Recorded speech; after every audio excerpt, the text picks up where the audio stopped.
Well, good evening, folks. It's the real Captain Kirk here. It's the 9th of July, 2022. We're live from One Bethlehem Plaza here in downtown Bethlehem, Pennsylvania. We'll start here with a recap here of last week, week ending 9 July. So heading here this evening on our National Retail Federation calendar. So this big map are trends versus this same week last year. Here in the U.S., pretty hot, 1.2 degrees warmer than last year, fourth warmest in 37 years, much above average. 23% drier than last year, driest in 3, but still 11th wettest in 37 years, so above average rainfall. We'll wish we could be saying that for the next couple weeks. It's going to get pretty dry.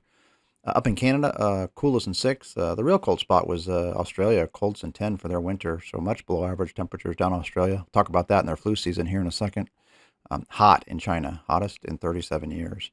The maps inset bottom left there are the trends versus average on a national or world scale.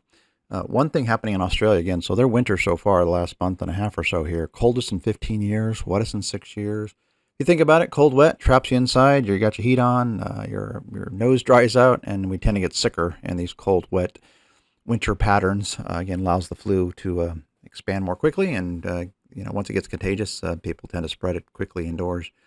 So again, Australia's having a pretty bad type A type flu season. 2022 is that red line. The COVID years, again, everybody in lockdown. Again, not much of a flu trend, kind of historic lows the last 2 years. So this is a big jump from what we've had last couple of years and borderline with that 2019 pre-COVID year. So this is a bellwether of our season. What they get down there 6 months earlier, you can expect it about 6 months later here in the States.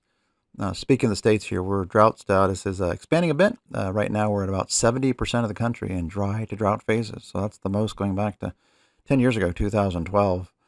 Good news here in the southeast. While it has been expanding in the southeast, we're getting a little bit of rain down there, so that could get some improving conditions and maybe drop this percentage down a bit. But South Central Plains is going to bake and cook. Unfortunately, that's going to get much, much worse, and they're already in extreme to an exceptional phases there in Texas and New Mexico and parts of the Western Plains. We look at this week here again, second week of July here in the U.S., about 1.4 warmer than last year, warmest in 3 years, fourth warmest in 37 years, so much above average national temperatures. There's a cool spot. Again, it's going to be that rain, cooled air in the southeast, so they'll take it. Again, they definitely need that rain, so this will put a dent in the drought that was trying to develop in the southeast. We'll see if this can kind of end that pattern for the southeast. In northeast, again, a little bit warmer than average, but still a little bit cooler than last year. Precip trends about 53% drier than last year, making it the driest in 20 years. That's the fifth driest in 37 years. So very dry for the nation overall, except for those, again, southeast U.S., the lucky ones here needing some rain. If we look at next week, again, hot, 3.5 degrees warmer than last year, warmest in 11 years, second warmest in 37 years. So much above average national temperatures.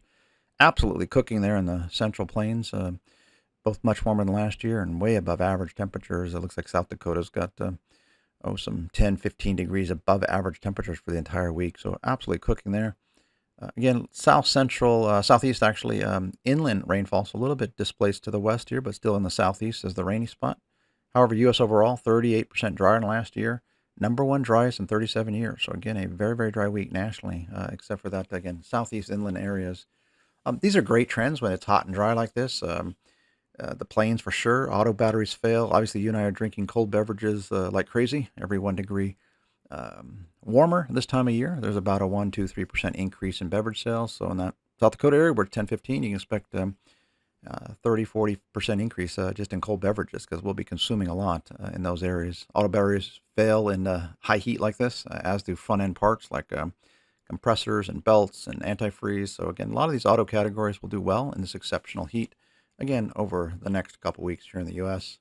Just aggregating these 2-week trends here through 23 July. The hot spots across the world are definitely going to be U.S. and Europe. Again, so we're kind of hot and dry, both in the U.S. and Europe. So retailers that have businesses in both of those areas will certainly have some favorable sales. Again, those must-have only, again, beverages, things you need, pool chemicals, air conditioners, things that break on your car, again, batteries.